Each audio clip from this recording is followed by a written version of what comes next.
Boa noite mais uma vez a todos. Boa Mais noite, uma vez, pastor. uma alegria de estarmos juntos, né, nessa segunda-feira e retomarmos aqui a nossa leitura da carta aos Hebreus, carta que é um tratado teológico, ao mesmo tempo é um sermão de um pastor preocupado com o seu rebanho, que estava passando por um extremo cansaço, a ponto até de estar desprezando o hábito de se reunir em culto como igreja, além daqueles que estavam sendo influenciados pelos judaizantes e convencidos a voltar ao judaísmo antigo, abandonando a fé em Cristo. E esse pastor, muito preocupado com o estado e o destino do seu rebanho, ele prega esse sermão. Então, é uma carta, por causa de como ele finaliza ali no capítulo 13. É um tratado teológico pela forma como ele começa o capítulo 1 e aborda ali o seu conteúdo, e ao mesmo tempo, nas palavras dele mesmo, essa breve exortação. Então, isso se caracteriza também como um sermão, né, desse pastor, que não é um apóstolo, mas para o seu sermão, carta, tratado teológico, passar pelos critérios e se estabelecer como parte do cânon, certamente é alguém associado a um dos apóstolos, assim como ocorreu com o evangelista Marcos e também o Lucas. Nós observamos na aula passada, né, que fomos até o capítulo 5, verso 10, onde o autor para, porque ele faz menção aí de que o sacerdócio de Jesus Cristo, que é o tema constante do seu sermão, o sacerdócio de Jesus Cristo é segundo a ordem de Melquisedeque. Aí ele dá uma pausa para fazer uma breve exortação aos membros da igreja, porque, segundo ele, muito poderia ser dito sobre a questão do Melquisedeque, mas não pode ser dito em função de que aqueles irmãos tinham se tornado tardios em ouvir, né? E, pelo passar do tempo, eles já deviam ser mestres e não só saber essas coisas, mas estar ensinando isso àqueles que estavam enfraquecendo-se na fé, eles mesmos, por falta desse conhecimento, por terem se tornado tardios em ouvir, eles mesmos estavam enfraquecidos na fé, precisando que o seu pastor, no caso, o autor desta carta, sermão, lhes escrevesse novamente acerca dos fundamentos da fé, né? Então, ele faz aí essa exortação, alerta para o perigo, né, dos crentes não aprenderem, não crescerem, não progredirem, não amadurecerem, e se eles não amadurecem, eles não podem ouvir ou receber alimentos mais sólidos, o que, por sua vez, acaba condenando eles a um estágio infantil da fé, né? Então, eles precisam ser despertados a fim de que eles elementares do ensino de Cristo, expressão que ele usa aí no verso 1 do capítulo 6, para que eles progridam, para que eles avancem e possam, evidentemente, receber esses alimentos mais sólidos. Mas, como mencionei no final da aula passada, esse pastor sabe que se ele privar os membros da sua igreja desse alimento mais sólido, ele mesmo vai estar cooperando para a contínua infantilização da fé da sua igreja. Então, ele vai voltar, apesar deles terem se tornado tardios para ouvir e terão muita dificuldade em receber e entender esse ensino mais sólido, ele não vai privá-los dele, né? Ele vai voltar, por isso que ele termina essa exortação no verso 20 do capítulo 6, fazendo menção de novo ao sacerdócio de Melquisedeque, né? Então ele une aí o final do verso 20 ao verso 10 do capítulo 5, onde ele diz, onde Jesus entrou por nós como precursor, tornando-se sumo sacerdote para sempre, segundo a ordem de Melquisedeque. E aí, então, no capítulo 7, ele vai tratar desse assunto mais sólido, né, desse ensino mais sólido acerca de Melquisedeque. Por que é importante que os crentes soubessem, né, desse sacerdócio segundo a ordem de Melquisedeque? Porque, obviamente, os judaizantes que estão lá pressionando esses irmãos estão dizendo para eles: olha, mas o sacerdócio não era da casa de Arão, o sacerdócio não era da tribo de Levi. Como é que Jesus pode ser sacerdote se ele é de Judá? Quando nas Escrituras ou na lei Deus falou alguma coisa sobre um sacerdócio vindo da casa de Judá? Nunca, nunca foi dito isso. Então, como é que Jesus pode ser sumo sacerdote se ele não é da tribo de Levi? Então, veja que o assunto aqui do Melquisedeque não é um assunto irrelevante, porque se fosse relevante, o escritor ou o pastor pregando seu sermão nem o mencionasse. Porque se é irrelevante e é um assunto tão complicado de se entender, o pastor seria até amável com a sua congregação, poupando a sua congregação de ouvir algo complicado que, no final das contas, seria irrelevante para o estado atual da igreja. Mas é fundamental, porque esses crentes que estão aí enfraquecidos, eles estão sendo bombardeados pelos judaizantes, que estão lançando, dia após dia, estão lançando questões que desafiam a fé, desafiam a teologia, desafiam a fé cristã, e eles não estão sabendo responder porque se tornaram tardios em ouvir. Né?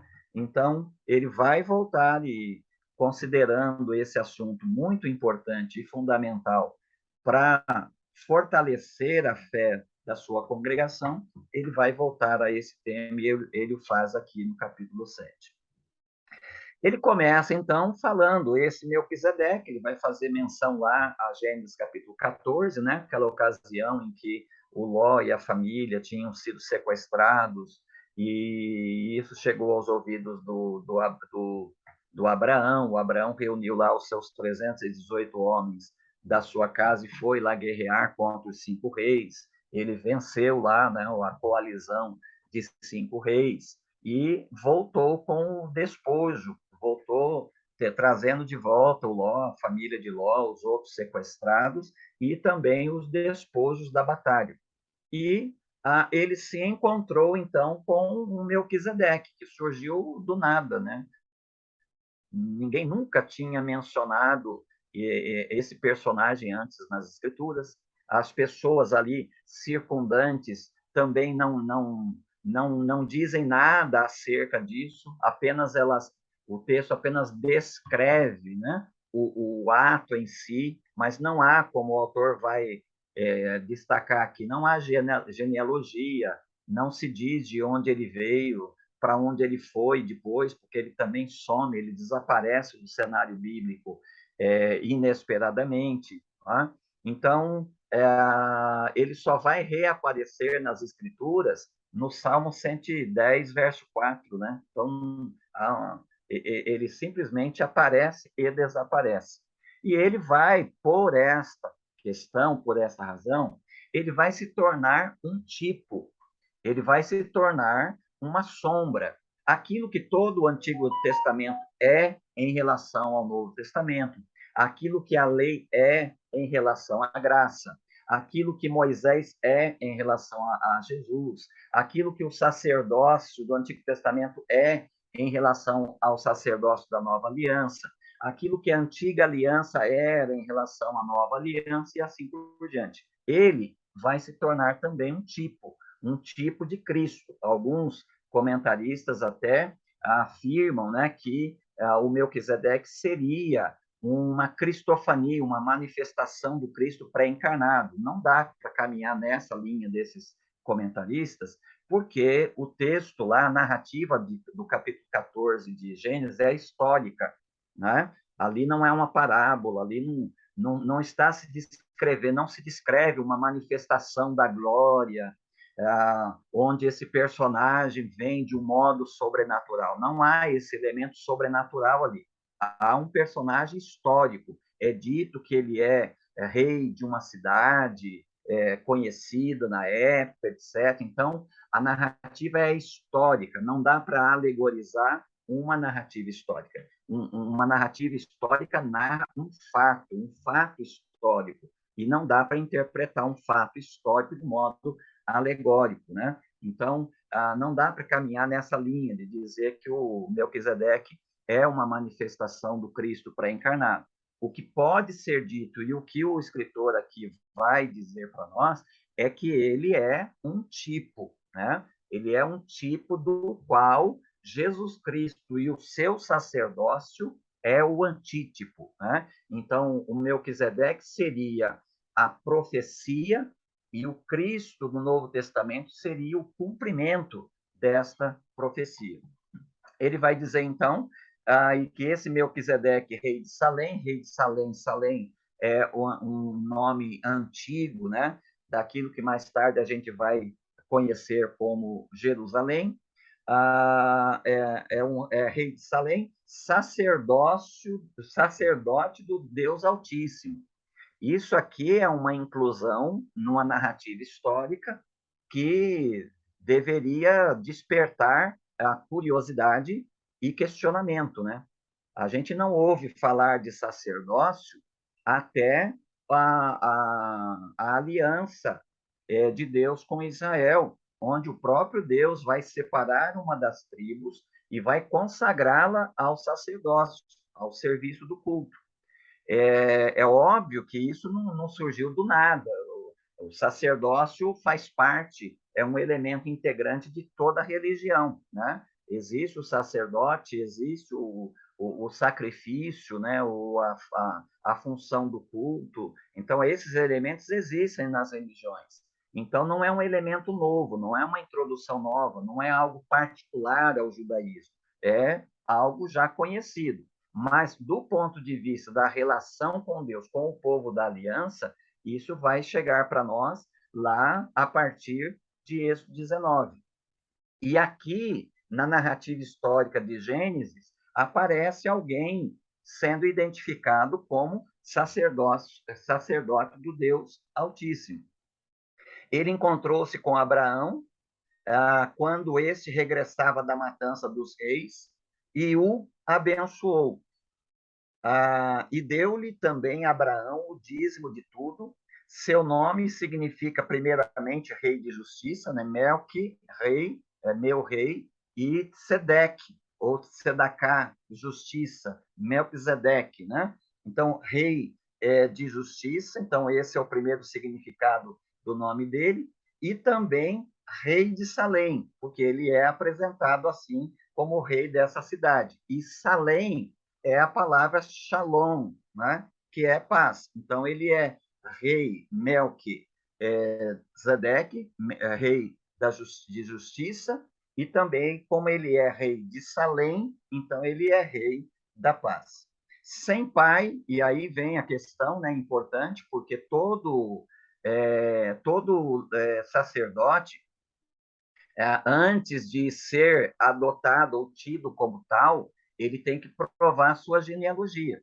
Vocês se recordam daqueles que retornaram lá do exílio, né? Nos dias de Neemias, Esdras, e diz lá a narrativa que muitos se apresentaram como sendo um sacerdote, mas tiveram que esperar até aparecerem lá as pedras de Urim e Tumim, porque o nome deles não conseguiram provar pela genealogia que eles eram da tribo de Levi ou da casa de Arão.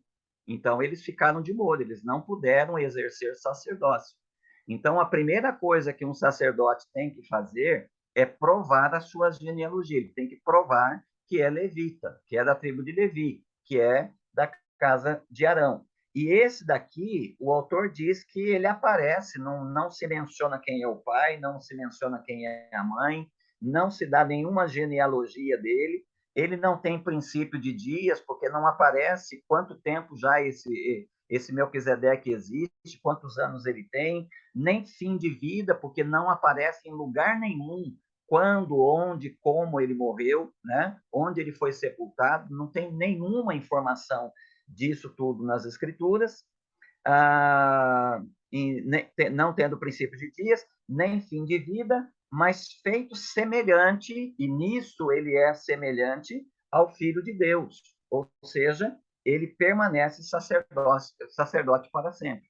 Então, é uma ordem sacerdotal diferente da ordem sacerdotal da tribo de Levi, da casa de Arão. É uma ordem sacerdotal que não teve sucessor, porque não há qualquer menção do desenvolvimento desse sacerdócio da ordem de Melquisedeque. É simplesmente ele que aparece como sacerdote do Deus Altíssimo, não tem genealogia, então ele não é da tribo de Levi, e ele sucede, né, depois dessa aparição dele, não há qualquer indicação de que alguém, sendo descendente dele, ocupou a posição dele de sumo sacerdote. Então, ele permanece sacerdote para sempre, pelo menos do ponto do ponto de vista narrativo, né? Como a narrativa não dá nenhuma dessas informações, então, no nível da narrativa, ele permanece sacerdote para sempre. Considerai, diz aí o autor, considerai, pois, como esse homem era importante, a quem até o patriarca Abraão deu o dízimo dos melhores despojos. Ou seja, se o Abraão deu o dízimo para o Melquisedeque, então isso indica a superioridade dele sobre Abraão.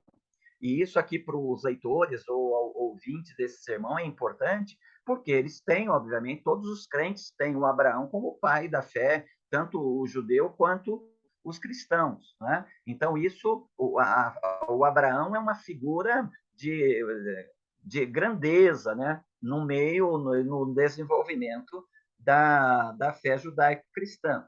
Mas o Abraão, diz aqui, ele deu o dízimo ao Melquisedeque.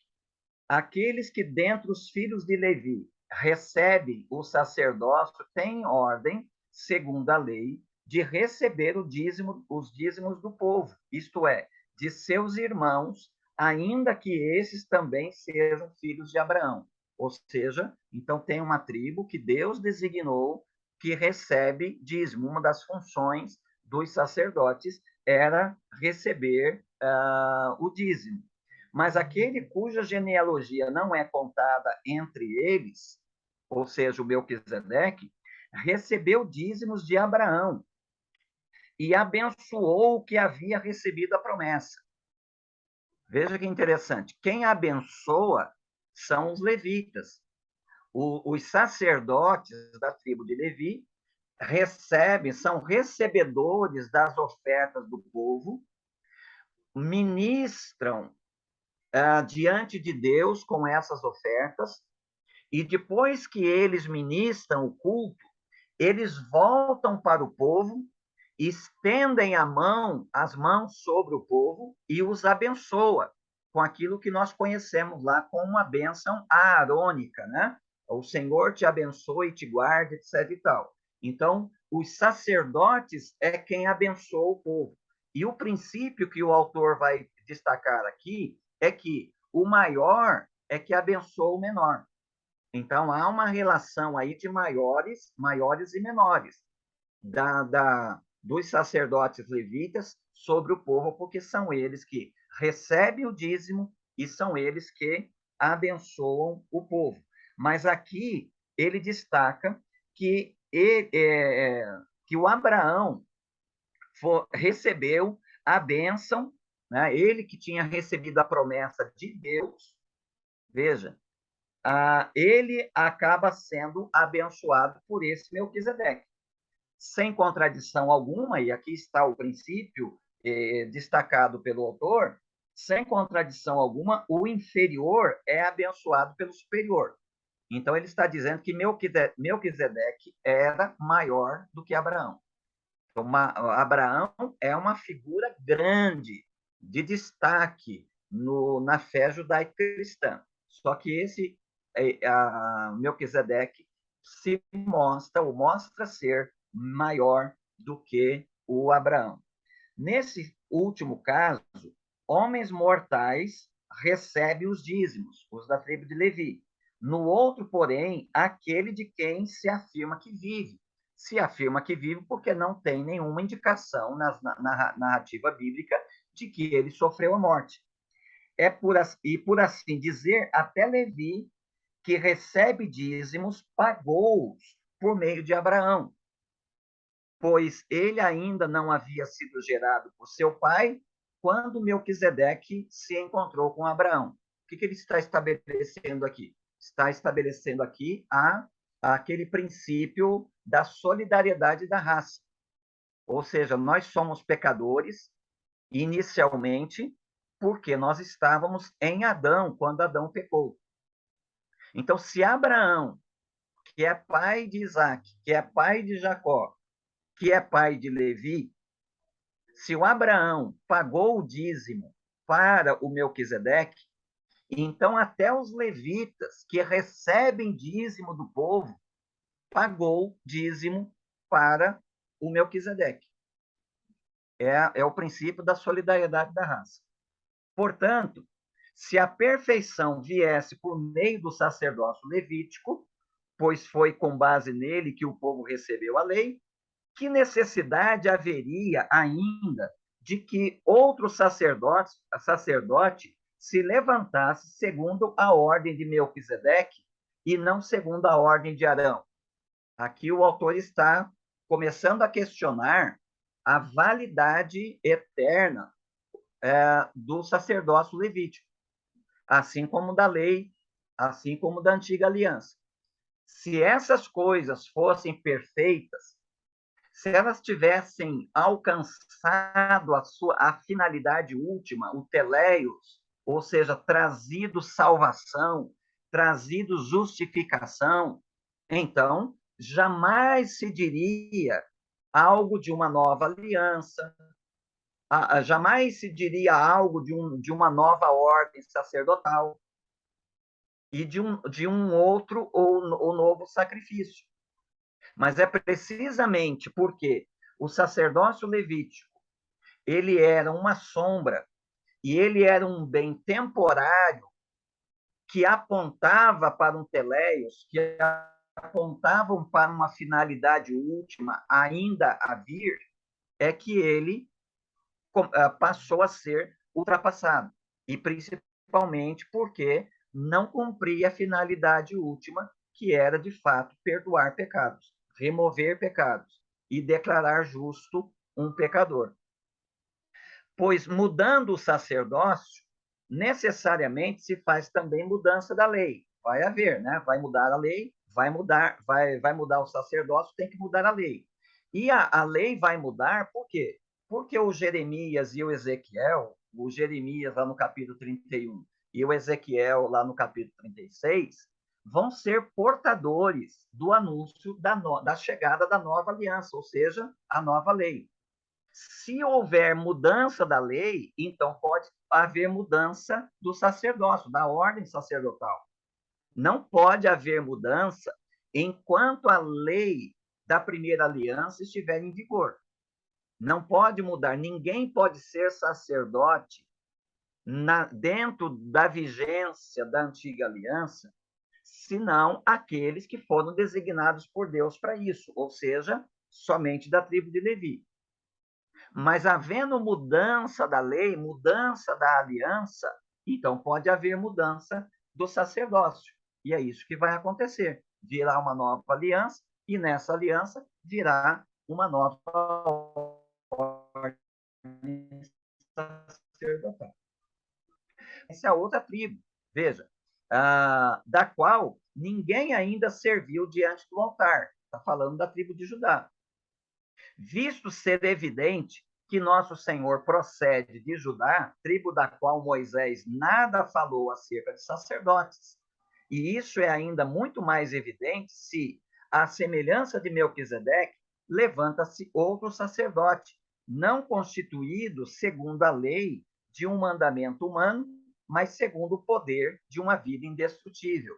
Vejam, os sacerdotes levitas eram destrutivos, eles morriam. Por isso, eles precisavam ser sucedidos. Mas o Melquisedeque, não há nenhuma menção de que alguém o tenha sucedido, porque não há nenhuma menção de que ele tenha morrido. Então, no nível da narrativa, o Melquisedeque não morreu. Ele é indestrutível. Então, ele não tem sucessor. Ele permanece sacerdote para sempre. E é nesse sentido que o autor está canalizando aí para o sacerdócio de Cristo, porque Cristo também é indestrutível, né? Jesus é um sacerdote indestrutível, porque dele se dá testemunho. Tu és sacerdote para sempre, segundo a ordem de Melquisedeque. A citação lá de Salmo 110, verso 4. Tu és sacerdote para sempre. Assim como o Melquisedeque não teve fim, então ele permanece sacerdote, então agora o Jesus é, segundo a ordem de Melquisedeque, sacerdote para sempre. Portanto, o mandamento anterior é anulado por causa da sua fraqueza e inutilidade. Veja, o sacerdócio levítico era aqui fraco. Por quê? Porque ele não podia remover pecados. Ele não podia declarar justo o pecador. E ele era inútil, porque um sacerdócio que não liga as pessoas a Deus é inútil. Porque a função do sacerdote, né? Aí pegando a palavra latina, pontífice, que é uma palavra que nós estamos acostumados, né? Por causa do meio católico romano, o pontífice, o sacerdote é aquele que constrói pontes, é aquele que constrói ponte entre o homem pecador e Deus. Ora, se o sacerdote não faz isso, ou o sacerdócio não faz isso, então ele é inútil. Porque ele não constrói pontes. E, nesse sentido, podemos estender para toda a religião. Toda a religião, e aí, de novo, o verbo latino religare, significa que a religião produz ponte que liga ou religa o homem com Deus. Mas se no fim das pontas, né, se no fim da tarefa, se no fim da religião, ela não faz isso efetivamente, então a religião é inútil. Então, em termos de religião, só uma religião é verdadeira. Porque a religião única e verdadeira é aquela que cumpre o seu papel, que liga o homem com Deus. E a gente sabe que, nesse sentido, o cristianismo é quem oferece, né, o meio e o modo como os pecadores são religados a Deus, né? Então, aqui a ideia é que o sacerdócio levítico ele é fraco porque ele não constrói as pontes. E ele é inútil, porque se ele não constrói as pontes, então ele é inútil, ele não cumpre a sua finalidade. Pois a lei não aperfeiçoou coisa alguma. Veja, ela não conseguiu aperfeiçoar ninguém. A lei não aperfeiçoou coisa alguma. E, por outro lado, uma esperança melhor é introduzida pela qual nos aproximamos de Deus. Não há esperança no sacerdócio levítico. Ele foi dado por um tempo. Durante esse tempo, ele provou a sua fraqueza, porque ele nunca aperfeiçoou ninguém, ele nunca ligou ninguém com Deus. Com isso, ele provou a sua inutilidade, mas durante o tempo em que ele se prova fraco e se prova inútil, ele aponta para algo que está por vir, algo que verdadeiramente vai construir a ponte.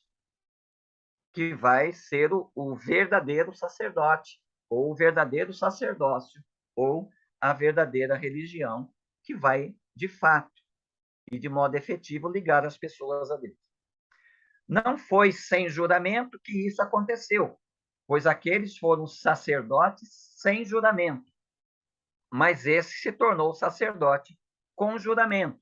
Veja, os sacerdotes do Antigo Testamento não foram declarados sacerdotes por juramento, foram declarados sacerdotes segundo a lei.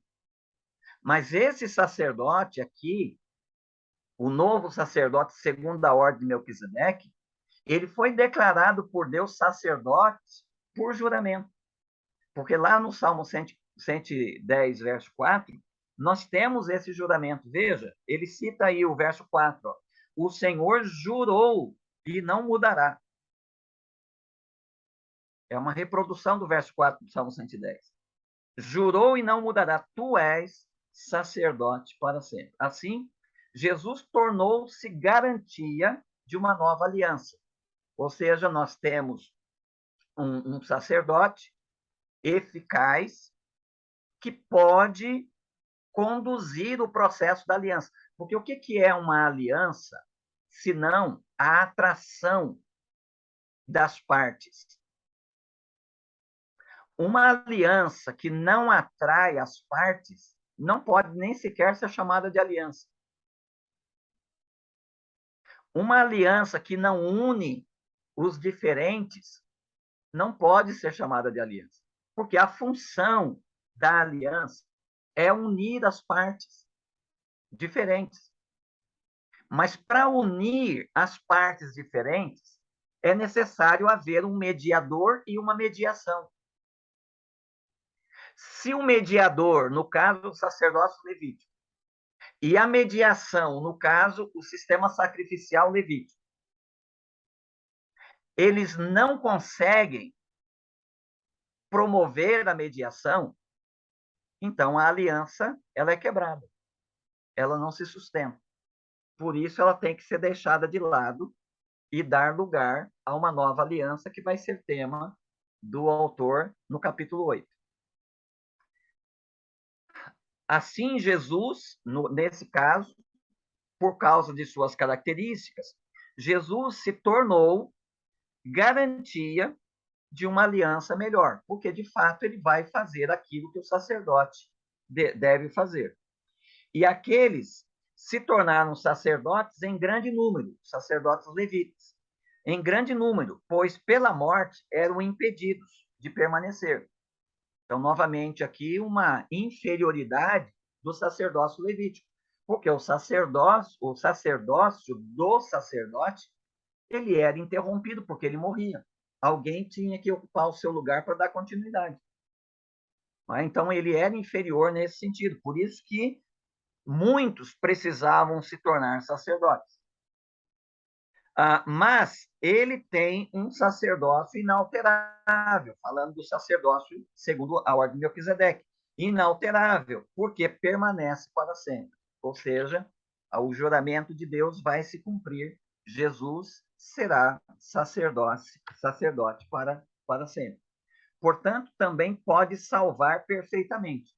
Se ele é um sacerdote perfeito, então, diferente do sacerdócio levita, que não podia aperfeiçoar nada e ninguém, Jesus pode salvar perfeitamente, ou seja, ele pode conectar pessoas a Deus.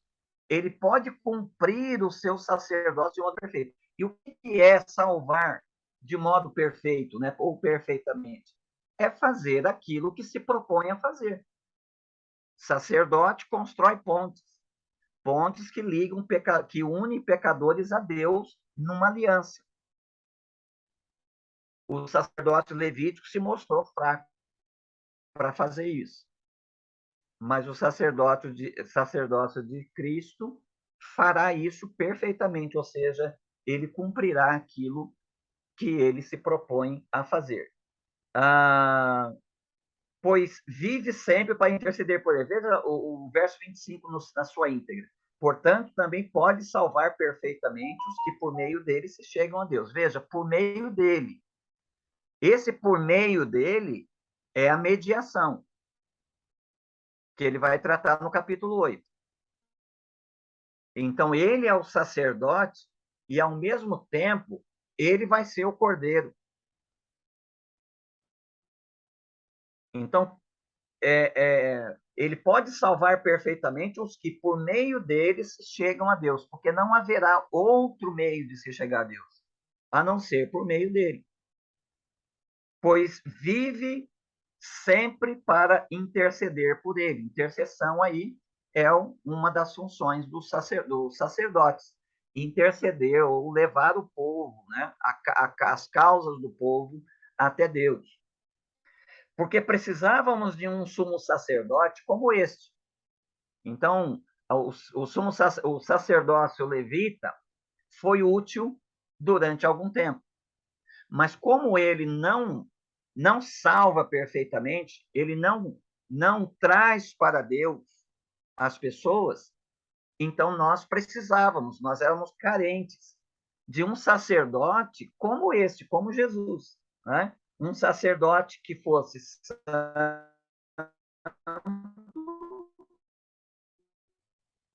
inocente, porque o sacerdote sacrifício por si mesmo, para depois poder oferecer pelo povo, santo, inocente, como caracterizava o cordeiro, o animalzinho que era oferecido como mediação,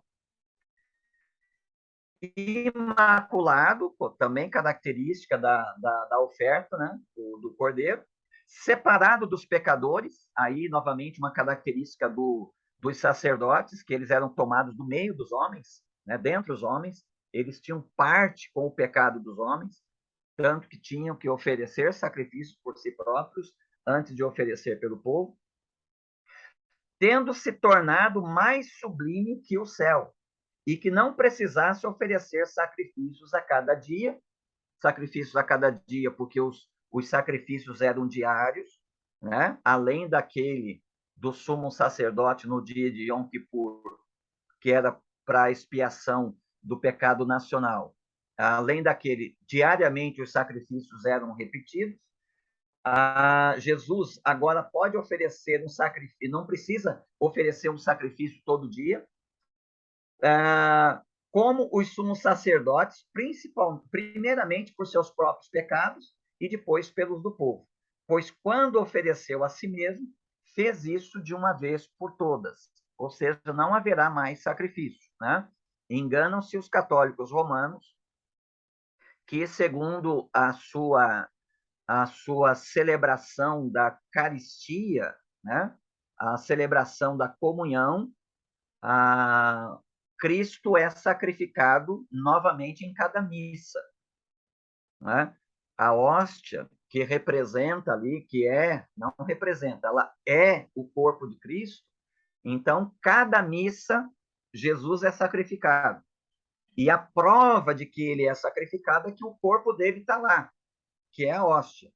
E cada pessoa, em cada missa, tem que receber o corpo de Cristo. Ou seja, é uma salvação que se perde e que precisa ser recuperada.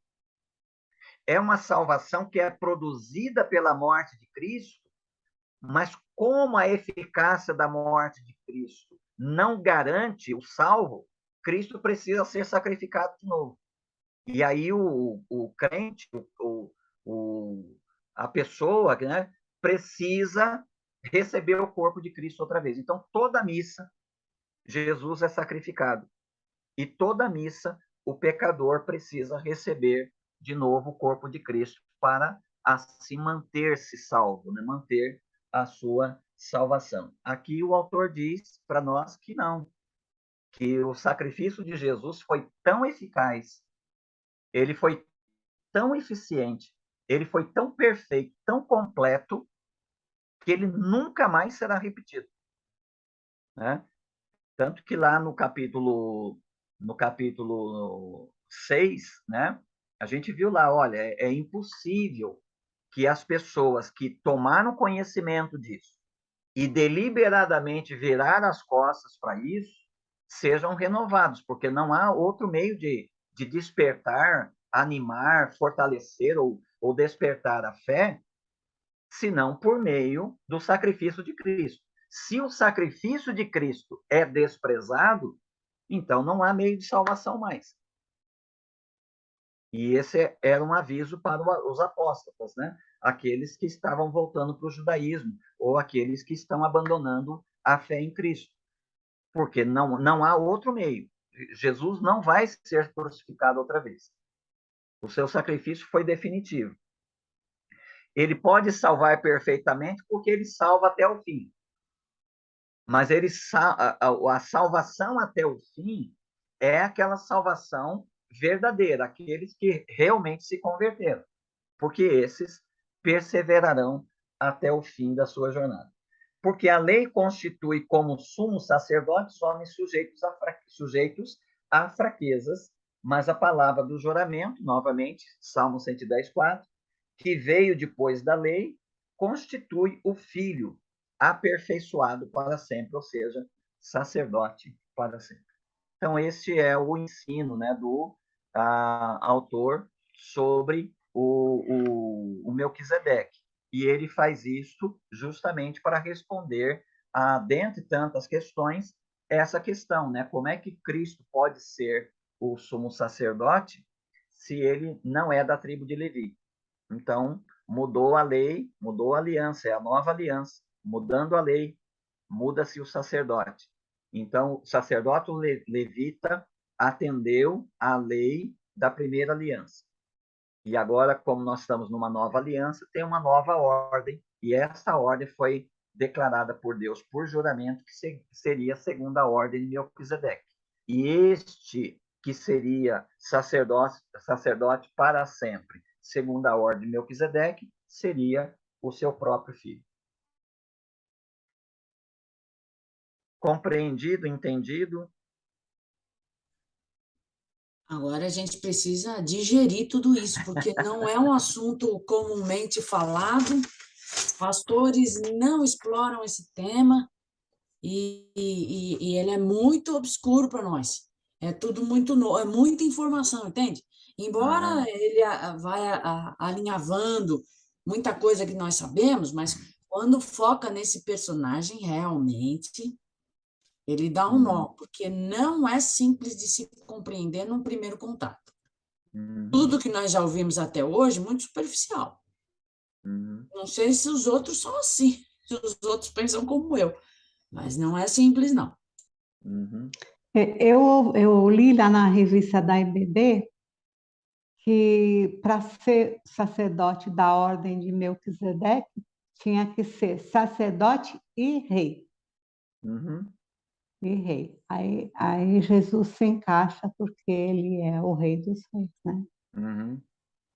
Mas aí só se encaixa Jesus, só ele, né? Então, mas a ordem de Melquisedeque é porque ele era rei e sacerdote. E Jesus como é que fala? Ele tinha esses requisitos.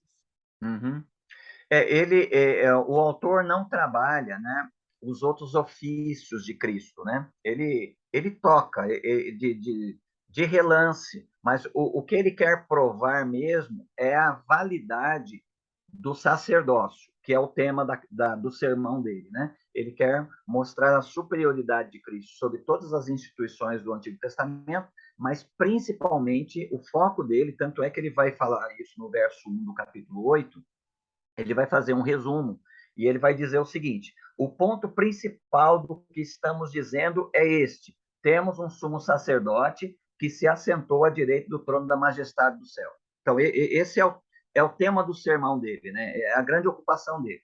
Então, ele vai tocar em outros ofícios de Jesus, às vezes de passagem, mas o Novo Testamento como um todo, ele fala dos 3 ofícios de Cristo, né? Porque Cristo é sacerdote, Cristo é rei e Cristo é profeta. São os 3 ofícios reunidos na mesma pessoa, na pessoa de Cristo. Você vê nos evangelhos, né, o Cristo sendo proposto como rei do reino de Deus, né? você vê no livro do Apocalipse. Então, a função real de Jesus, ela está presente no Novo Testamento. A função sacerdotal também está presente, mas de uma maneira muito mais explícita aqui na carta aos Hebreus, e a função de profeta, que também está presente aqui na carta aos Hebreus, porque lá nos versos 1 a 4 que a gente já viu, né, o pregador aqui, ele começa falando que Cristo é profeta superior aos profetas do Antigo Testamento, porque o Deus falou de várias maneiras por meio dos profetas, mas nos últimos dias, ou seja, de modo definitivo, nos falou por meio de Cristo. Então, os três ofícios de Cristo. Ele é sacerdote, ele é sumo sacerdote, ele é rei e ele é profeta. Ok? Ok. Mais uma pergunta. Alguém tem mais Sim. perguntas? Acho que a gente podia dar uma paradinha agora, pastor, para beber uma água, ir no banheiro, e Ok, aí a gente... Ok, eu vou estar por aqui. Tá bom, a gente dá uma paradinha para a gente tomar uma água, ir ao banheiro, e daqui a pouco a gente retorna. Acho que pode ser uns 5 minutos? 5 minutinhos, tá bom? Para a gente poder fazer isso. Daqui a pouco a gente retorna. Pastor, acho que a sua internet está oscilando um pouco. Ok. Dá uma...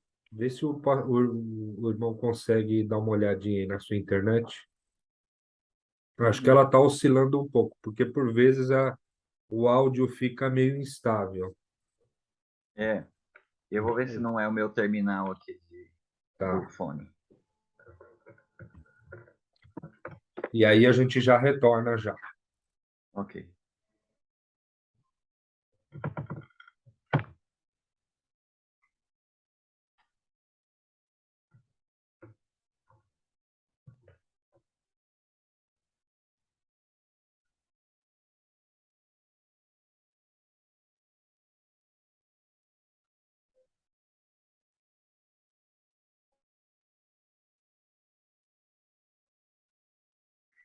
Senti sua falta, Denilde, na segunda passada.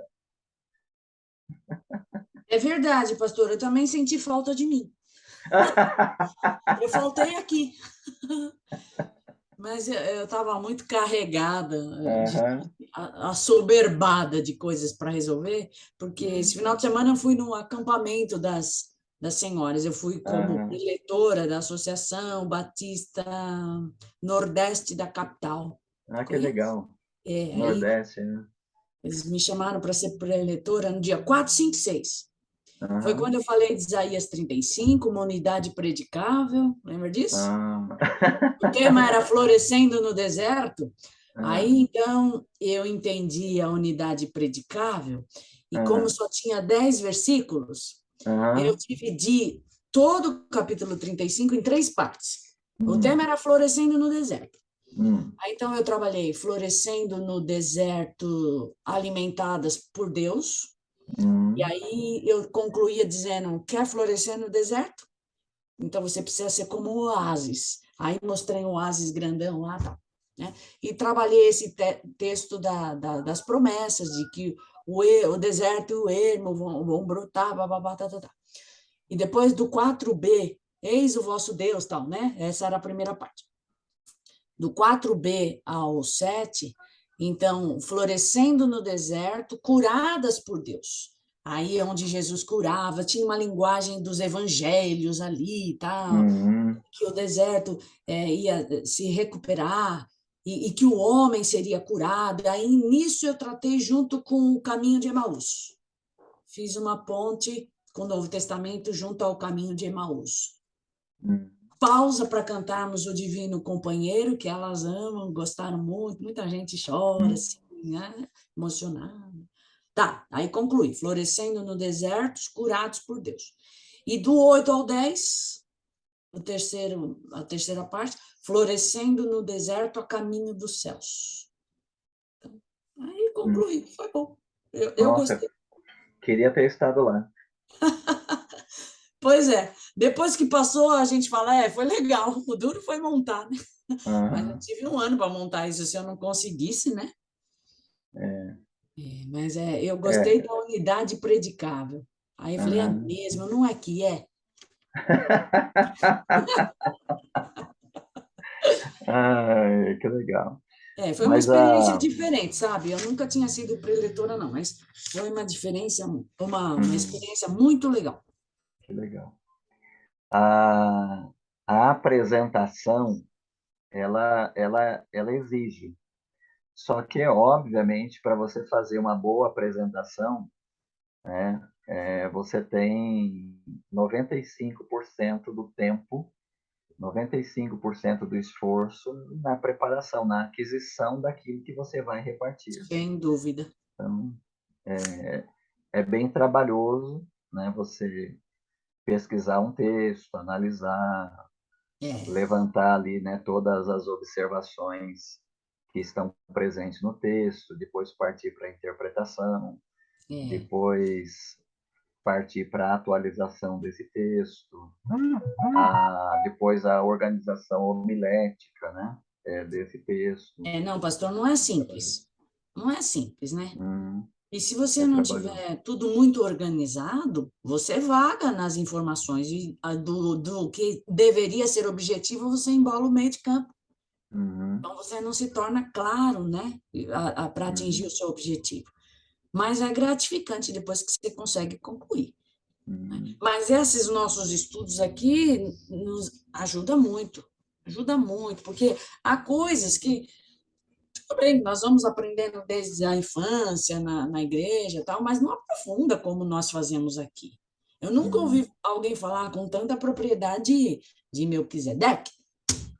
Então, é um assunto que eu vou ter que me debruçar com mais cautela, mais uhum, cuidado, mais detalhe, que é uhum, muita informação, mas que, em compensação, ele está conectado a outros assuntos. uhum. Mas depois você conversa com a Esther, que ela tem um caderninho ali que ela anota tudo ali. Tem.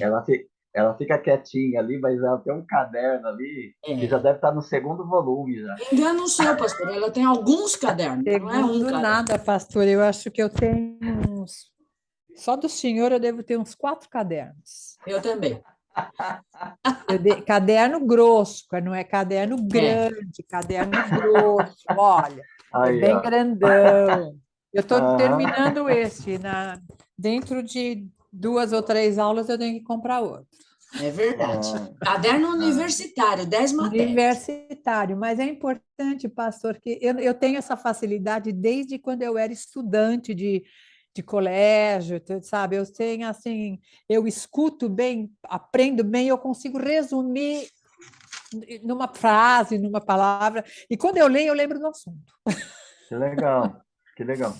Os meus cadernos funcionam como uma biblioteca. Quando eu preciso de Ah, tal assunto, eu já estudei isso, eu vou lá. E acho, e é. acho. Olha, Eu, para a aula de ontem na EBD, que foi sobre a nova aliança, e a gente tinha que falar como eram os sacrifícios feitos no tabernáculo. Eu levei aquele desenho que o senhor fez na lousa, lá quando a gente tinha aula presencial. Eu tenho ele no meu caderno, lá do Êxodo. lá do Êxodo. Aquele desenho já foi para a minha tela de data show, mas ontem eu não estava aí, não participei dessa aula. Mas essa Então, que você está se referindo, aquele desenho, que racha a gente o olhava assim, desenho no via meio. cruz. Aham, Nossa, elas gostaram demais disso. é. Tá vendo? É coisa que eu anotei lá atrás, já faz tempo. Eu procurei meus cadernos, achei. O gostoso de ser professor é que você não sabe até onde você vai chegar, né? É, Você ensina uma pessoa que vai ensinar 10, desses É, 10, pelo menos uns 3 ali vão ensinar mais 10, verdade, e assim vai. verdade. porque tudo isso que o senhor ensina não é seu, é de Deus, né? Então tem que ser Uhum, multiplicado mesmo, com a mesma uhum, intensidade, com o mesmo brilho, não apenas com uma ideia de querer transmitir conteúdo, mas que transmita reflexão e mudança de vida, né? Ele não É é isso um aí. fim em si mesmo. Sim, Então, a gente esse é tem que reproduzir o negócio. esse é o objetivo do ensino bíblico, né? É, muito bom. Acho que a Tem gente gente já que pode ainda não retornar, descobriu, pastor. tem gente que ainda não descobriu a beleza e a preciosidade de se estudar a Bíblia, sistematicamente. Verdade, Hum, Plim, verdade. plim. que bom. Ok, Acho que a vamos gente já pode retomar voltar. então? Podemos voltar já. Sim. Então vamos lá. Estamos no capítulo 8, né? No capítulo 8, como eu já mencionei o verso 1, o autor vai fazer um resumo. Percebe que o autor ele tem consciência de que ele está despejando, né, um conteúdo forte, intenso e de maneira intensa também, né? Eu imagino esse sermão aqui sendo pregado, né? Eu fico imaginando o semblante, né, do pregador, né, falando sobre essas coisas, né? Eu fico imaginando o movimento corporal dele diante da sua congregação, e lá pelas tantas ele percebe que ele derramou assim conteúdos muito difíceis de serem processados ali pela mente daqueles que estão ouvindo. Então ele dá uma pausa e ele faz um resumo. É tipo aqueles pregadores que você já deve ter ouvido, né? E preocupado com os conteúdos que ele depositou sobre você, ele diz assim: olha, se você não se lembrar de nada do que eu disse, lembra disso aqui. Aí ele faz um recorte ali, né? Numa frase, resumindo tudo o que ele, o ponto mais importante do que ele compartilhou até então. É o que esse pregador faz aqui, né? Ele compreende que o conteúdo é denso, ele compreende que talvez os seus ouvintes ou leitores não vão assimilar, né, esse conteúdo, mas ele faz um resumo e diz assim, ó, se você não lembrar dos detalhes de tudo que eu falei até agora, guardem isso aqui, ó. Temos um sumo sacerdote que se assentou à direita do trono da majestade do céu. Ó, esse é o propósito maior que ele quer alcançar de tudo que ele vem ensinando desde lá do capítulo 1, né? Ele quer destacar o sacerdócio de Cristo e, por isso, como eu mencionei, a importância dele ter tratado ali desse caso mais complicado, né? Da ordem de Melquisedeque. Ele, então, continua, né, dizendo que esse sumo sacerdote que se assentou à direita do trono da majestade do céu é ministro do santuário e do verdadeiro tabernáculo que o Senhor ergueu, não o homem. Então, aqui ele vai começar a falar da superioridade do santuário, né, onde Cristo entrou, em relação ao tabernáculo, né, onde o sumo sacerdote entrava. Então, ele é ministro do santuário e do verdadeiro tabernáculo que o Senhor ergueu, não o homem. Pois todo sumo sacerdote é constituído para apresentar ofertas e sacrifícios, por isso era necessário que esse sumo sacerdote também tivesse alguma coisa a oferecer, ou seja, que Cristo tivesse algo a oferecer. Se ele estivesse na terra, nem seria sacerdote, uma vez que existem os que apresentam ofertas segundo a lei, ou seja, os levitas, né? Os quais servem naquilo que é figura e sombra das coisas celestiais. Eles servem lá no tabernáculo, que é figura e sombra. Essa palavra sombra aqui é aquilo que frequentemente eu repito aqui, né? É o tipo, né? Tipo e antítipo. O antítipo é o cumprimento do tipo, e assim como a sombra é um anúncio de uma realidade, de uma substância, né? Para a qual ela está apontando. Então, a sombra das coisas celestiais, como Moisés foi avisado quando estava para construir o tabernáculo, porque lhe foi falado: vê, faze conforme o modelo que te foi mostrado no monte. Lá no capítulo 25 do Êxodo, né, quando o Moisés recebe ali recebe ali a planta do tabernáculo, é uma planta que representa o santuário celestial, aqui o verdadeiro santuário onde Cristo entrou. Então, era uma representação. E por ser uma representação, precisava ser fiel àquilo aqueles símbolos e aquelas formas, até mesmo as dimensões que Deus deu, né? O tamanho, né? A composição, os materiais que comporiam cada um daqueles utensílios, né? Tudo aquilo foi determinado por Deus, não é invenção humana, porque tinha que representar aqui na Terra algumas realidades celestiais, ou o santuário, né, verdadeiro, não erguido por mãos humanas. Então, ele tem aí, né,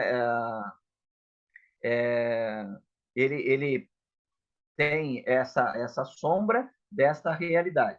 E quando você vai ver lá, né, a construção efetiva do tabernáculo, você vai perceber que cada utensílio, cada parte do tabernáculo que é completada, ela é finalizada com isso. Moisés fez segundo o modelo que foi mostrado no monte. Moisés fez segundo o modelo que foi mostrado no monte. Até que quando termina, a glória de Deus enche o tabernáculo, né? Se não fosse, aquilo lá é a aprovação de Deus. Porque se não tivesse sido feito de modo fiel ao modelo como foi mostrado no monte, Deus, pelo contrário, viria para destruir as obras de Moisés e não para confirmá-la. E a glória de Deus encheu o tabernáculo a tal ponto que os sacerdotes não conseguiram ficar lá dentro. Mas agora, tanto ele alcançou o ministério mais excelente, ele já falou do ministério de Cristo, que é mais excelente do que o ministério dos levitas, quanto é mediador, e aí é o sacerdote que verdadeiramente constrói ponte, é um mediador de uma aliança melhor, de uma nova aliança, de uma nova lei, firmada sobre melhores promessas. Pois se aquela primeira aliança não tivesse defeito, nunca se teria buscado lugar para a segunda. A mesma coisa, o sacerdócio levita. Se fosse perfeito, se cumprisse o que prometia, não havia necessidade de ter um novo sacerdote, nem um novo sacerdócio. Assim, a antiga aliança também, se ela fosse perfeita, se ela cumprisse o que era necessário, ou seja, trazer pessoas a Deus por meio dela, ela não daria, não seria necessário dar lugar a uma nova. Mas é justamente porque há uma nova que a primeira se revela defeituosa, se revela imperfeita.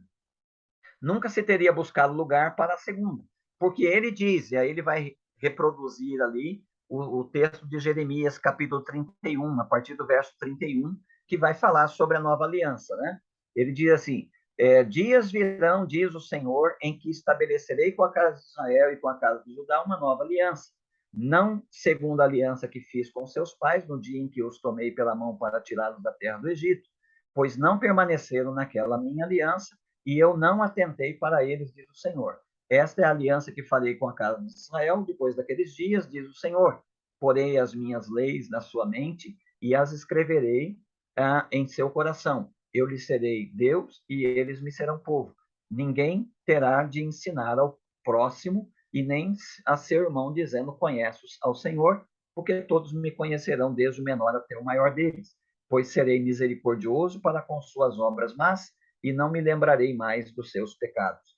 Ao dizer que esta aliança é nova, ele tornou antiquada a primeira, e o que se torna antiquado e envelhece está perto de desaparecer. Então, essa conclusão, né, do anúncio da nova aliança, indicando que a outra se tornou velha, se tornou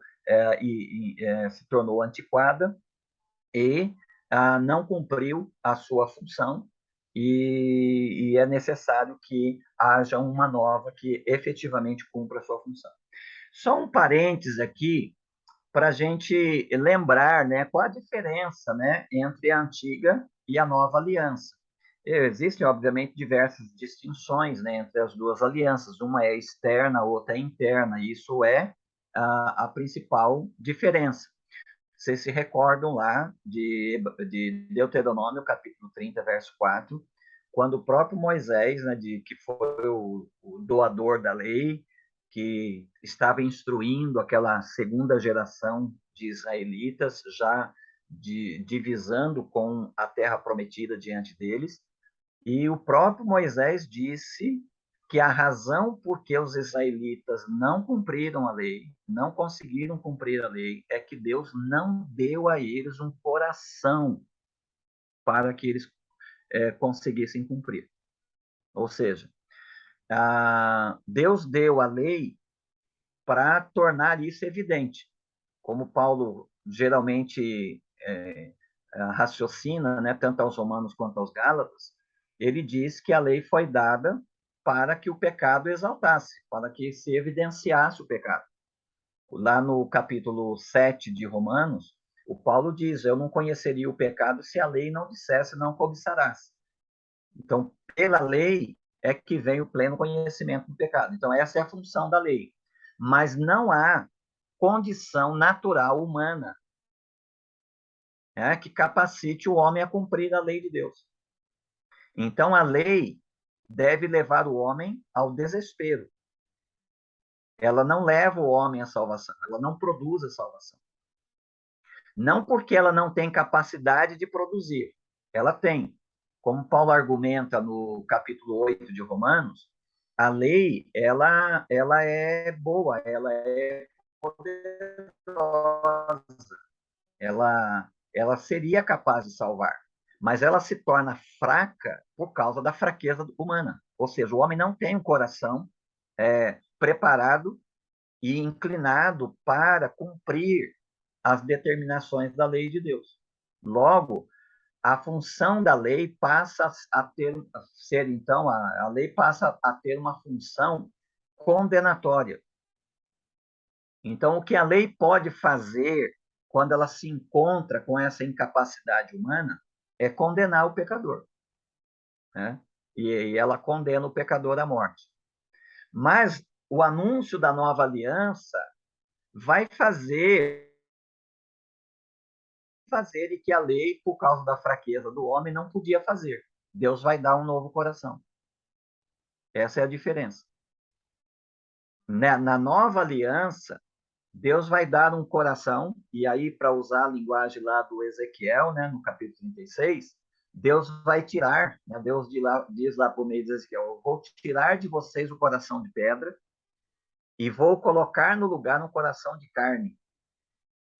Eu vou imprimir nesse coração a minha lei e vou dar a vocês ainda o meu espírito para que vocês sejam conduzidos a viver nos meus caminhos e a praticar os meus estatutos.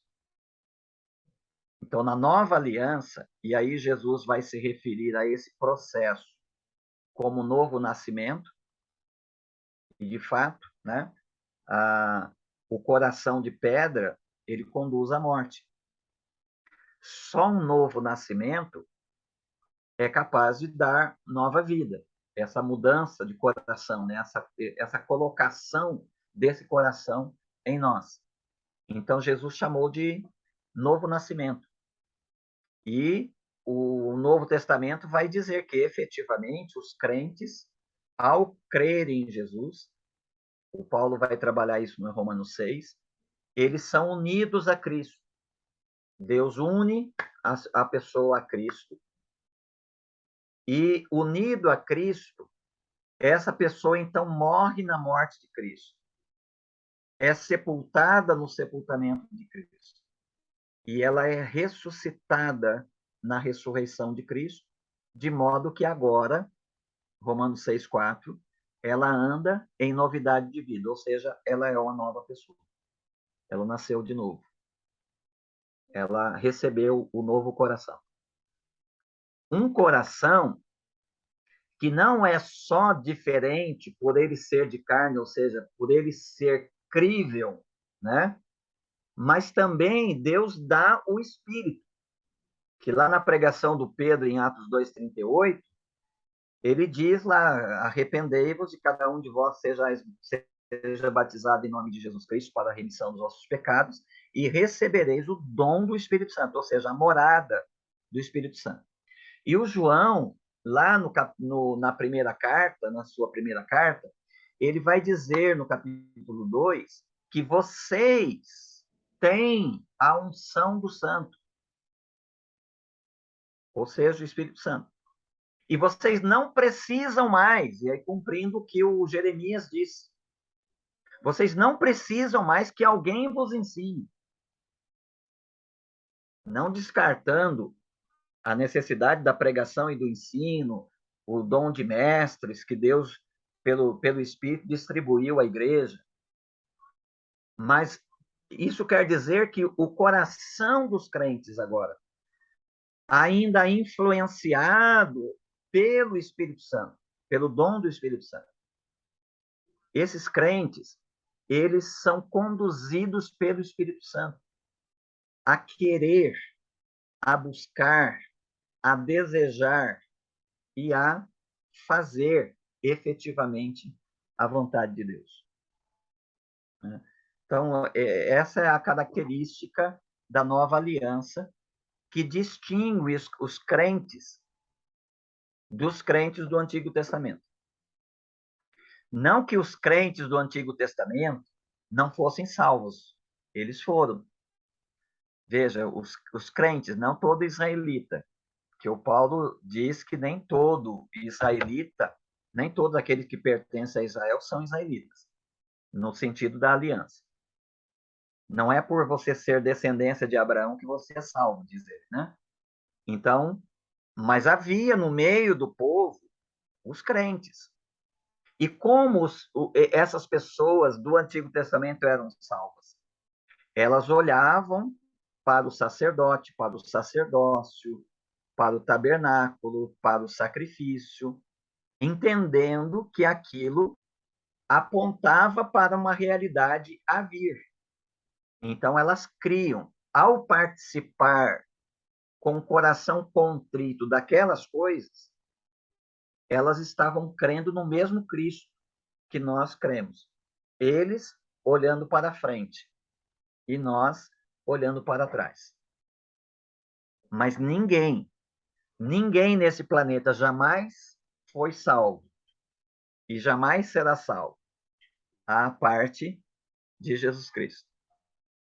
Porque o único que é capaz de ser de fato pontífice, o único que é capaz de fato de construir ponte que efetivamente liga, une pecadores com Deus, é Jesus Cristo.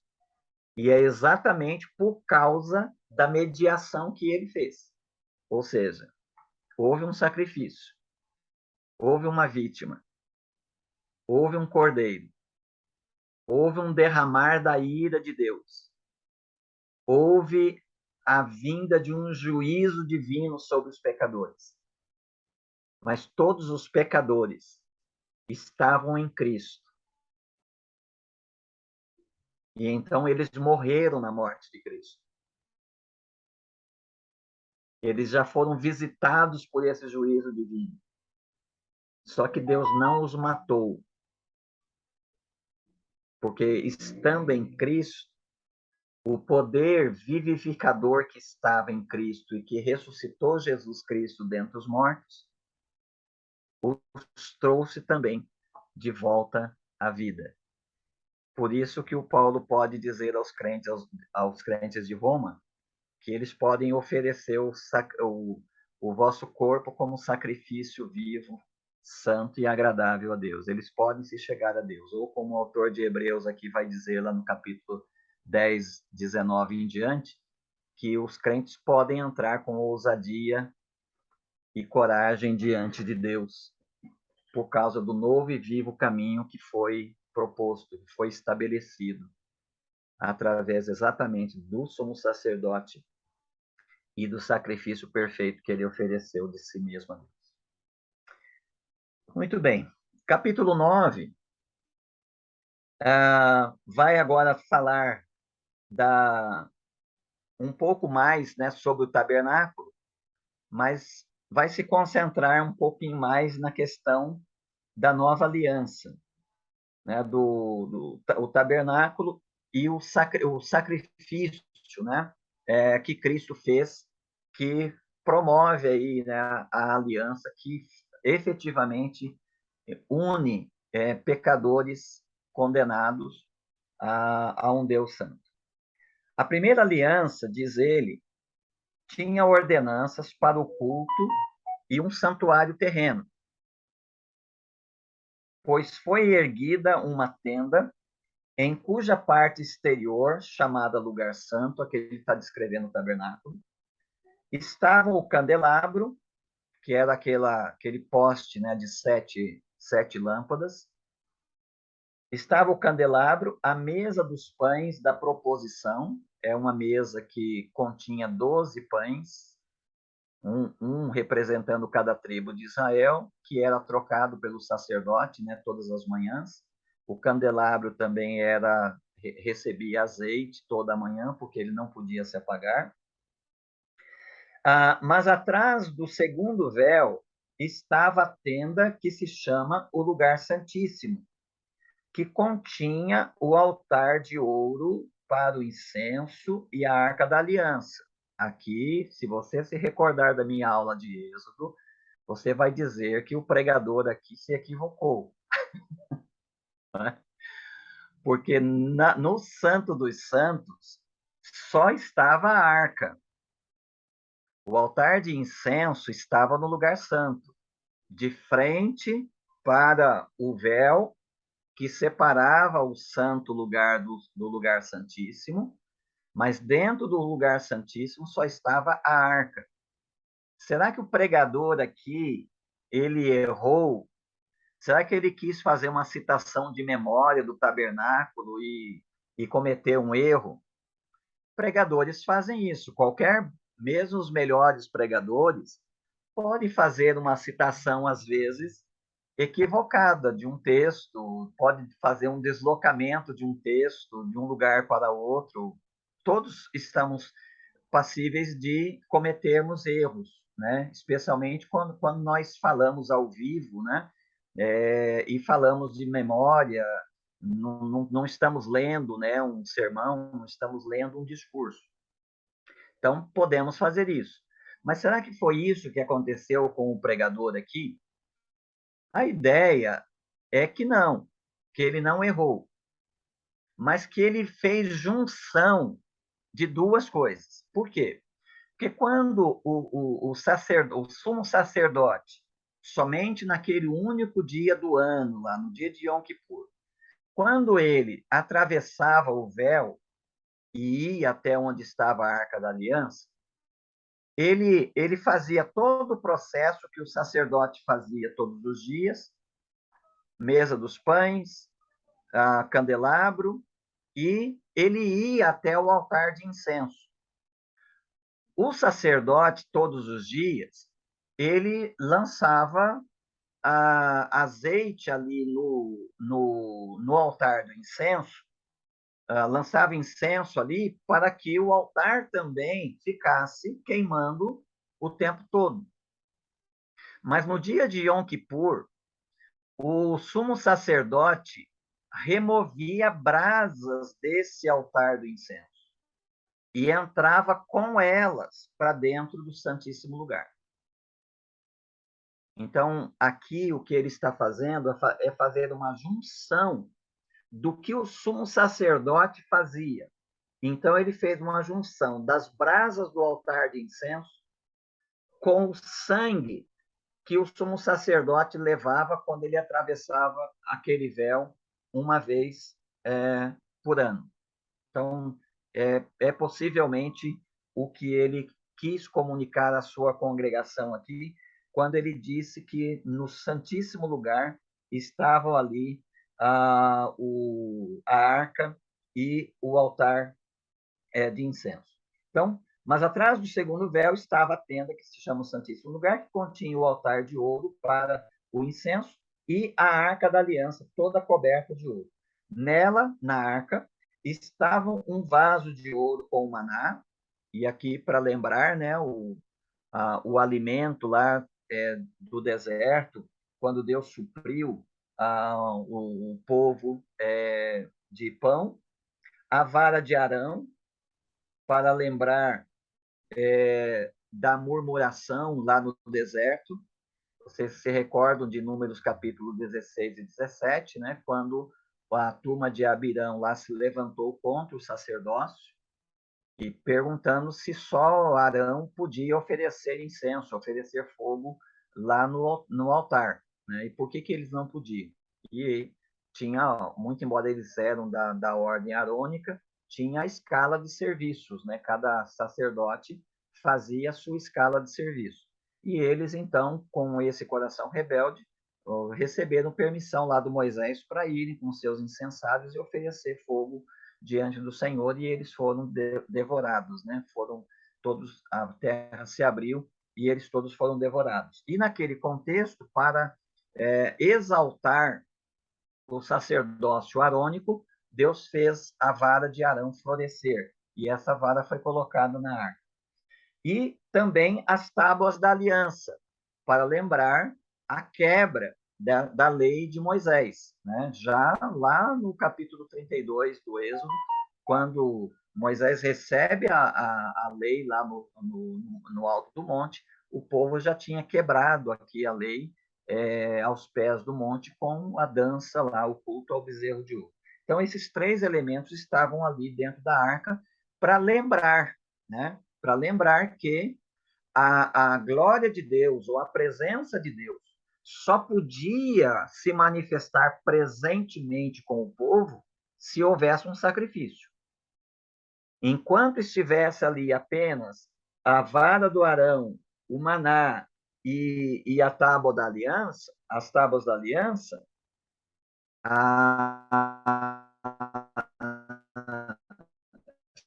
sem a mediação do sacrifício, e a ira de Deus é a santidade de Deus em movimento, né? Que não pode conviver com o pecado. Então, o resultado seria mortal. Por isso que a tampa da arca era chamada de propiciatório. Nos lados, os extremos da arca, tinha lá 2 querubins de asas abertas que tocavam uma a outra, e a cabeça dos querubins olhava para o centro da tampa da arca, o centro do propiciatório. E quando o sumo sacerdote entrava ali, derramava o sangue e Nossa, de novo você fez isso, Danzé? Ele fez. Você passa, ele vai numas. Oi? Alguém está falando comigo? Não, pastor, Okay. pode continuar. Ok. Então, quando ele derrama o sangue do sacrifício lá do altar do holocausto, derrama o sangue e as brasas do altar do incenso, então, se Deus aceita aquele sangue, aquele sacrifício, então a glória se manifesta sem prejuízo. Se Deus não aceita ou alguém se aproxima ali sem sangue, sem sacrifício, então ele ele recebe a ira, né? Recebe o juízo de Deus e morre, né? É tomado pela morte ali mesmo naquele ambiente. Eu vi uma mãozinha aí, Denilde. Pastor, deixa eu só Ok. tirar uma dúvida aqui. Sim. Então, aqui 2 junções que o senhor está dizendo. Uhum. Aquilo que eles faziam diariamente, como rotina, cuidavam do pão, trocavam o pão, alimentavam o óleo, era rotina todos os dias. Isso. E aí ele entrava no Santos dos... Não, ele não entrava no Santos dos Santos, ele só levava o sangue naquele altar. No santo lugar. Uhum. No santo lugar, que tinha os caninhos onde eles colocavam ali, não é isso? Uhum. Tá. E uma vez por ano somente, eles entravam no Santo dos Santos com a brasa e o sangue. O sangue. Mas onde é que eles botavam essa brasa e onde é que eles botavam esse sangue? No propiciatório. Em cima da tampa? Espalhado assim? No centro da tampa. O centro da tampa era chamado de propiciatório. Sim. Porque, assim, no sentido de aplacar a ira de Deus. Isso, Tá, isso. entendi. Para dizer, né, o que ele vai dizer mais lá na frente, que sem derramamento de sangue não há remissão de pecados. Sem derramamento de sangue, sem que haja um sacrifício que Sim. medie o que a gente tem é a ira, é a morte, é o cumprimento da lei. A lei exige a morte do pecador. Não é? Tem que haver um sangue, um sacrifício substituto, ou Sim. seja, alguém terá que ter pagado o preço. A lei não é satisfeita, né? A lei não é satisfeita apenas ignorando-a. A lei tem que ser satisfeita. A justiça da lei tem que ser satisfeita. E a justiça da lei que exige a morte do pecador, ela só pode ser satisfeita com a morte do pecador ou de um substituto. Ok? Então, ele vai continuar dizendo aí para nós que sobre a arca estavam os querubins, né, da glória, cobrindo o propiciatório, que é esse centro da arca aí. Mas não falaremos disso agora em detalhes. É uma pena, eu gostaria muito de ouvi-lo mais sobre isso. Estando estas coisas assim preparadas, os sacerdotes entravam continuamente na primeira tenda, a fim de realizar os atos de culto. Mas na segunda tenda, somente o sumo sacerdote entrava, uma vez por ano, nunca sem sangue, o qual ele oferecia por si mesmo e pelos pecados do povo cometidos por ignorância. Aqui um dado importante, né? O sistema sacrificial provido por Deus só cobria os pecados por ignorância. Não cobria todos os pecados. Se você ler lá, né, os capítulos 1, o capítulo 2, até o capítulo 8, né, de Levítico, você vai perceber lá, repetidas vezes, cada oferta pelo pecado ali é dito, né? É pecado por ignorância. Não são aqueles pecados chamados também no Antigo Testamento de pecados de mão erguida, aqueles pecados intencionais. Esta é a razão porque o Davi, no Salmo 51, ele disse: olha, se o Senhor aceitasse sacrifícios, eu os daria. Eu tenho condições de oferecer milhares de cordeiros. Eu tenho condições de oferecer miríades de ribeiros de azeite. Se o Senhor se agradasse disso, eu os ofertaria. A questão é que não pode. Por que que não pode? Porque o pecado de Davi foi planejado. O pecado do Davi foi de mão erguida. Quando alguém comete um pecado consciente, não há sacrifício previsto no Antigo Testamento. A única coisa que há é a morte, como ele vai dizer no capítulo 10, né? No verso 28. Ele diz assim: quando alguém rejeita a lei de Moisés, morre sem misericórdia pela palavra de 2 ou 3 testemunhas. É isso aí. Agora, os pecados por ignorância, esses tinham lá, cada um, os seus respectivos sacrifícios pelo pecado. É isso que ele nos faz lembrar aqui. Sem que seja por ignorância, a única alternativa ou é 10:28 de Hebreus, ele é morto sem misericórdia, ou ele apela para a misericórdia, que foi o que o Davi apostou. E ele acabou recebendo misericórdia. Só que a misericórdia de Deus, devo lembrá-los, né, da aula de Êxodo, lá de 33, capítulo 33, a misericórdia de Deus não pode ser tomada como certa. Não é? Porque a misericórdia de Deus, eu comparei naquela época para vocês, a misericórdia de Deus não é uma torneira aberta. É uma torneira que ele abre e fecha quando ele quer. Né? Terei misericórdia de quem eu quiser ter. Então, eu não vou, né, o israelita não vai correndo lá diante de Deus, né? Ou como alguns crentes brincam às vezes, falam assim, eu peco, depois eu me acerto com Deus. Não, isso dentro do sistema sacrificial não existe. Porque o Esaú, por exemplo, o autor de Hebreus vai mencioná-lo aqui no capítulo 11 e vai dizer isso. O Esaú, depois de ter vendido o seu direito de primogenitura por um prato de lentilhas, ele buscou lugar de arrependimento com lágrimas e não achou. Né? Então, nesse caso, prevalece a lei. Morre sem misericórdia aquele que quebra a lei de Moisés. Aqui ele está dizendo que aquilo acontecia para o povo pelos pecados cometidos por ignorância.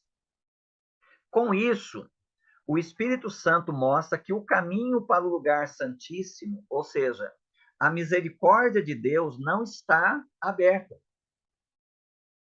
Né?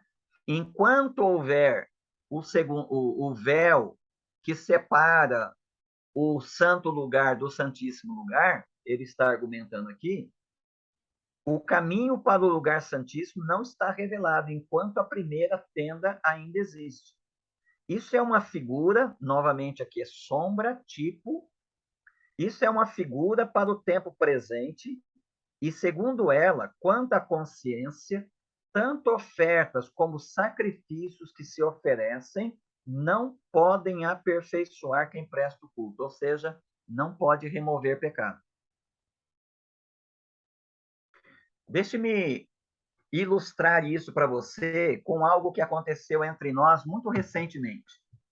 Vocês se recordam que, há alguns meses atrás, o Supremo Tribunal Federal condenou o deputado André Silveira, não é?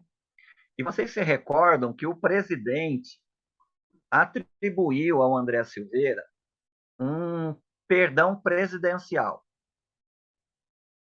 Ok. Com o perdão presidencial, ele está livre. É um perdão, vamos discutir a extensão desse perdão presidencial, aí deixa com os juristas, né? Mas o perdão presidencial remove a condenação, mas não remove a culpa. O perdão presidencial não diz que ele não cometeu os crimes pelo qual ele foi julgado. Então, o sistema sacrificial, ele cobre temporariamente o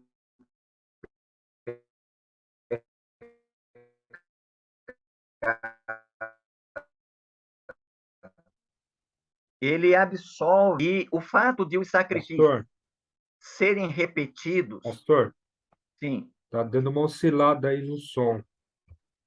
Dá uma olhadinha aí para ver se... Deixa eu ver se é o meu... Precisa voltar no André, o André lá, Silveira. Deu uma oscilada boa aí. Ele recebeu perdão e nós que pagamos a culpa aqui. Ok. Estão me ouvindo agora bem? Agora. Ok. Se eu acho que é o meu terminal aqui, eu não vou mais mexer nele. A Bíblia apoiou em cima dele e ele ficou com mau contato. Então, quando o Supremo Tribunal Federal de novo condenou o André Silveira e, de novo, deixa eu tirar, então, eu vou ficar com o sistema agora. Estão me ouvindo? Agora, me ouvem? Agora sim. Está ouvindo? Ok, eu estou com o sistema do próprio computador. Então, quando o Supremo Tribunal Federal condena, depois do julgamento, ele condena aquele deputado, o presidente dá a ele lá o perdão presidencial. O perdão presidencial poupa aquele deputado de sofrer a condenação que ele recebeu, mas não remove a culpa. Não lhe é dito, com o perdão presidencial, que ele não cometeu os crimes pelos quais ele foi julgado e condenado. Então, o sistema sacrificial do Antigo Testamento, ele tinha mais ou menos essa função. Ele não remove a consciência. Esta é a razão por que os sacrifícios eram repetidos diariamente e o sacrifício anual era repetido todos os anos. Qual era a função desses sacrifícios? Era lembrar os pecados do povo. O sacrifício era realizado para manter na memória do povo a culpa, indicando que se o pecador quiser remover a culpa, não vai ser por meio dos sacrifícios. Vai ser por meio da extensão, do estender da misericórdia de Deus. Então, só Deus pode justificar aqueles que transgrediram a sua lei. Só Deus pode fazer isso. Mas para fazer isso, sendo ele justo, ele tem que cumprir a lei. Então, necessariamente, a morte precisa ser introduzida ali. Não se resolve o problema da condenação da lei sem que haja morte. Ou o pecador morre, ou, pelo método divino, alguém o substitui nessa morte. Mas a morte é necessária. Por isso que sem derramamento de sangue não há remissão de pecados. Ok? Prosseguindo. Pastor, Sim. então o sangue do sacrifício lá atrás, apenas, eu sempre ouço isso, encobrir os pecados, encobrir. E em Cristo ele é removido, isso está certo? Eu já ouvi Encobrir, muitos. encobrir não, mas cobrir sim. Bom, cobria o pecado, mas não removia. Mas estava certo isso? Porque a ideia da palavra expiação, né? Kippur, a ideia é cobrir, né?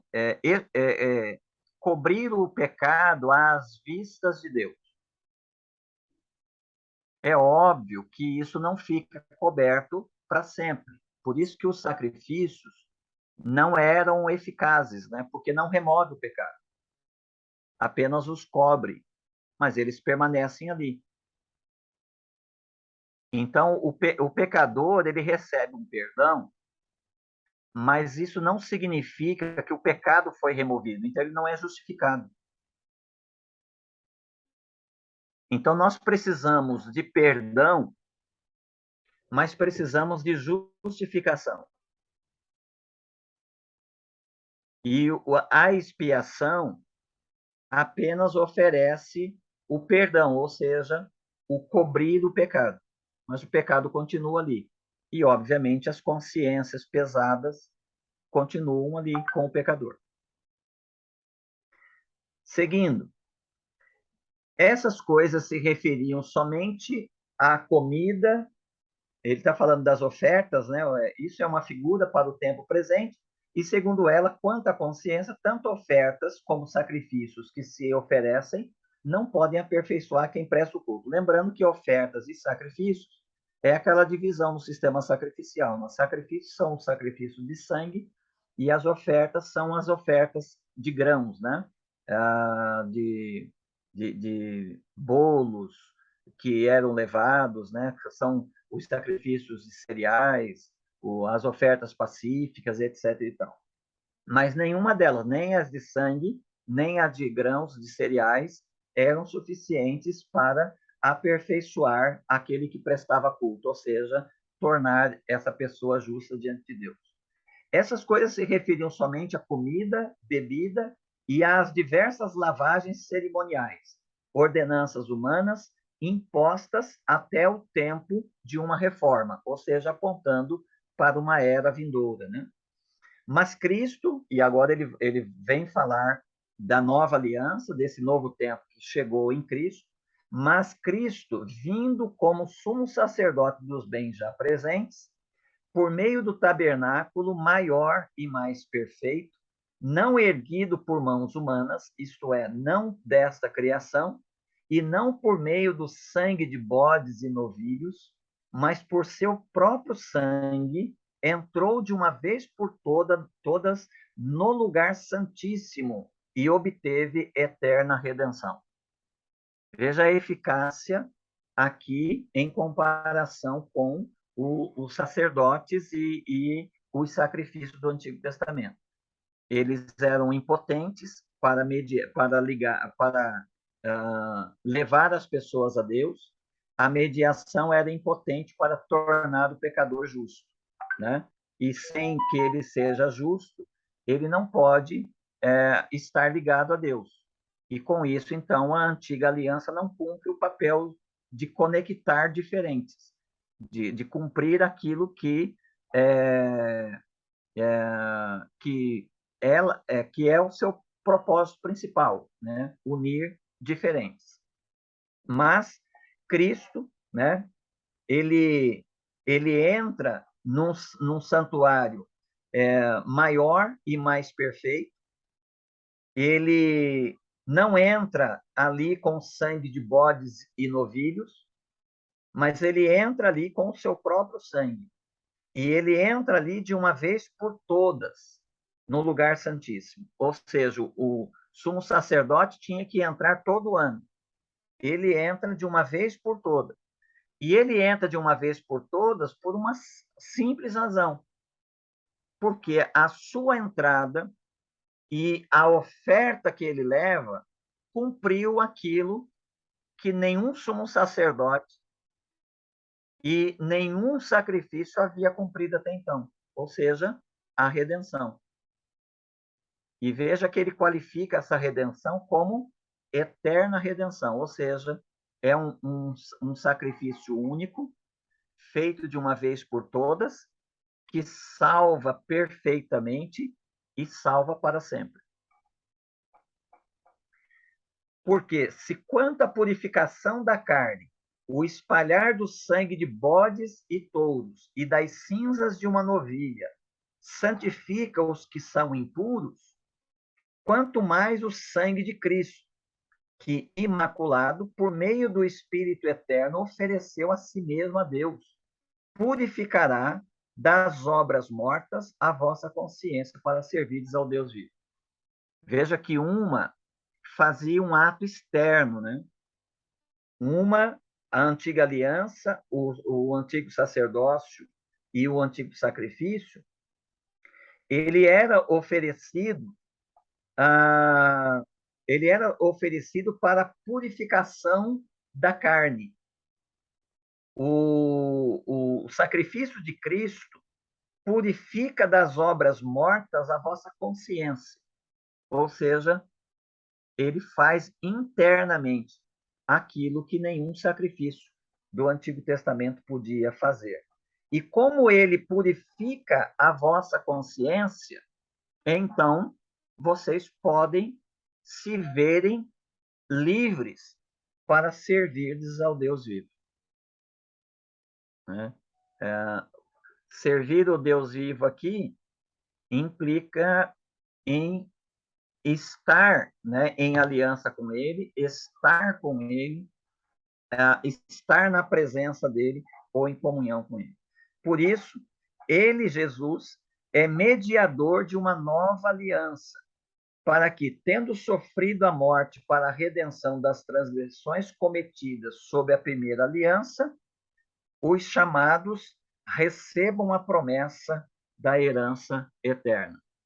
Aqui, os chamados, uma outra maneira de se referir aos eleitos, que são chamados por meio do anúncio, né? Por meio da pregação desse evangelho, que anuncia que uma nova aliança foi feita, um novo sumo sacerdote foi dado, e ele ofereceu o sacrifício definitivo e efetivo para nos levar a Deus. E então, com esse chamado e pelo poder de Deus, nós somos trazidos a Deus. Pois onde há testemunha, é necessário que ocorra a morte de quem o fez. Então, ele vai falar da necessidade da morte, né? E aí a morte é de Cristo, porque um testamento não tem força senão pela morte, visto que nunca terá valor enquanto viver quem o fez. Nem a primeira aliança foi consagrada sem sangue. Lá no capítulo 34, nós vemos, né, como houve presença de sangue lá também na realização da primeira aliança. Visto que depois de anunciar a todo o povo todos os mandamentos segundo a lei, Moisés tomou o sangue de novilhos e de bodes com água, lã vermelha e isopo e aspergiu tanto o próprio livro como todo o povo, dizendo: este é o sangue da aliança que Deus os ordenou. Lucas 22, verso 20, reproduz essas palavras de Moisés aqui, né? Mas dizendo que na instituição da ceia, né? Quando Jesus, então, entrega o cálice e diz: este é o cálice da nova aliança no meu sangue, quase que reproduzindo as mesmas palavras de Moisés lá no capítulo 34 do Êxodo. Pastor, Da mesma forma, também pastor, aspergiu com sangue o tabernáculo e todos os utensílios para o culto. E, segundo a lei, quase todas as coisas são purificadas com sangue, e sem derramamento de sangue não há perdão ou não há remissão de pecados. Eu estou terminando, Saulo, só um minutinho mais para eu concluir esse raciocínio. Isso que eu ia, isso Então, que eu ia falar, que a gente está se aproximando das 10 já, e, e aí eu ia falar para o pastor finalizar esse comentário aí. Mas acho que ele pode terminar até o capítulo 9. Falta pouquinho para Sim, chegar no sim, 10. termina o capítulo 9. ok. Então, ele está trabalhando esse raciocínio para levar-nos a este ponto, ou seja, que sem que haja a morte de quem fez o testamento não tem validade. Essa é uma metáfora que ele usou.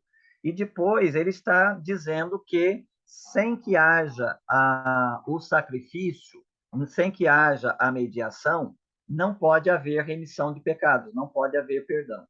Então, ninguém, né, será justificado, como Paulo diz lá em Romanos 3:20, ninguém poderá ser justificados por meio das obras da lei, porque as obras da lei, embora pudessem por si produzir salvos, produzir justificados, ela se encontra com a fraqueza humana, a fraqueza desse coração de pedra, que não é apto, né? não é preparado para a obediência aos estatutos de Deus e, consequentemente, a lei só pode cumprir o seu papel último, que é de condenação, né?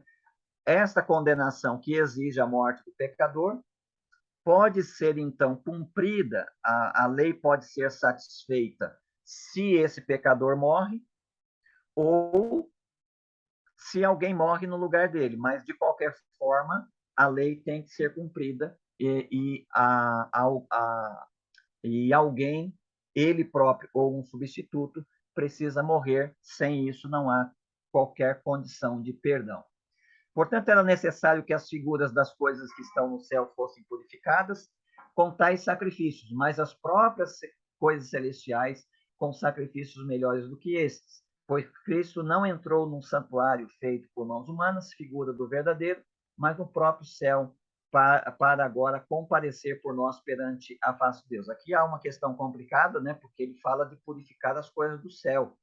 Então, as ofertas do tabernáculo purificavam os utensílios do próprio tabernáculo, que eram sombras das figuras celestiais.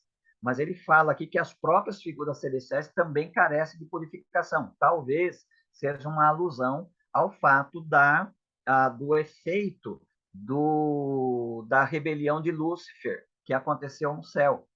E também uma referência ao fato de que o pecado humano é tão odiento que ele não traz apenas consequências nos níveis terrenos, mas por serem cometidos contra o Deus eterno, ele tem eficácia eterna, né? E aí também isso estava previsto dentro da necessidade de que o sacrifício fosse um sacrifício superior e fosse o sacrifício de Cristo. Finalmente, nesse caso, não seria necessário que ele sofresse muitas vezes desde a fundação do mundo, mas agora, na consumação dos séculos, ele se manifestou de uma vez por todas para aniquilar o pecado por meio do sacrifício de si mesmo. E como está ordenado aos homens morrerem uma só vez, vindo depois do juízo, assim também Cristo, oferecendo-se uma só vez para levar os pecados de muitos, aparecerá segunda vez, não por causa do pecado, mas para a salvação dos que esperam nele, ou esperam por ele. Né? Essa é a grande salvação que ele já havia feito referência lá no capítulo 2, dizendo que nós não podemos nos descuidar de tão grande salvação, e esse é um método pelo qual Deus operou essa tão grande salvação, ou seja, através de uma nova aliança, nova lei, novo sumo sacerdote, e uma nova oferta, um novo sacrifício, e um sacerdote eficaz, superior ao sacerdócio do Antigo Testamento, com um sacrifício também muito superior aos sacrifícios do Antigo Testamento em seu objetivo e em sua eficácia. Devolvo para você, Saul.